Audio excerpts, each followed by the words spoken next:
Guys इस video में हम बात करेंगे प्रॉपर एडजेक्टिव के बारे में। इसकी डेफिनेशन हम देखते हैं। Adjective form from proper nouns noun as proper adjective, यानी वो एडजेक्टिव जो प्रॉपर नाउन से बनते हैं, प्रॉपर नाउन को डिस्क्राइब करते हैं या proper noun as a use होते हैं, उनको हम प्रॉपर एडजेक्टिव कहते हैं। अब देखते हैं कि प्रॉपर एडजेक्टिव कौन से हैं एग्जांपल के through. I like Indian T. यहाँ पे इंडियन टी जो है वो एक इंडियन जो है वो प्रॉपर एडजेक्टिव है, क्योंकि टी तो नाउन है। अगर हम कहते हैं आई लाइक टी तो यहाँ कोई प्रॉपर एडजेक्टिव यूज़ नहीं होना था।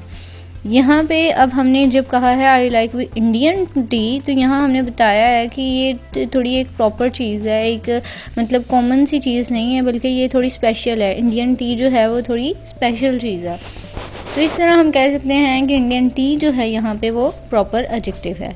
Second is I am Pakistani. यहाँ पे पाकिस्तानी जो है वो भी प्रॉपर एडजेक्टिव यूज़ हो रहा है। थर्ड है आई लाइक चाइनीज़ डिशेज़। यहाँ चाइनीज़ डिशेज़ जो है वो भी प्रॉपर एडजेक्टिव है। अगर हम कहते हैं आई लाइक डिशेज़ तो वो हम यहाँ पे कोई भी प्रॉपर वर्ड यूज़ नहीं होना था, लेकिन हमने यहाँ पे कहा आई लाइक चाइनीज़ डिशेज़। हमने स्पेशली बताया कि ये वाली चीज़ें जो हैं मुझे पसंद हैं और इसके लिए ये जो है प्रॉपर एडजेक्टिव यूज़ हुआ है। तो अब देखें, एक बात अपने जहन में रखनी है कि जब भी यहाँ हम किसी चीज़ में, किसी नाउन में, किसी प्रोनाउन में कहीं भी हम प्रॉपर की बात करेंगे तो आपने ये माइंड में रखना है कि प्रॉपर वाला वर्ड हमेशा कैपिटल में होगा, वो कभी भी स्मॉल में नहीं होगा। अब देख सकते हैं आप यहाँ पे कि इंडियन जो है ये कैपिटल में है, पाकिस्तानी जो है वो कैपिटल में है, चाइनीज़ जो है वो कैपिटल में है। तो ये चीज़ें आपने जहन में रखनी है। आई होप कि आपको वीडियो समझ आ गई होगी। Thank you so much for watching my video.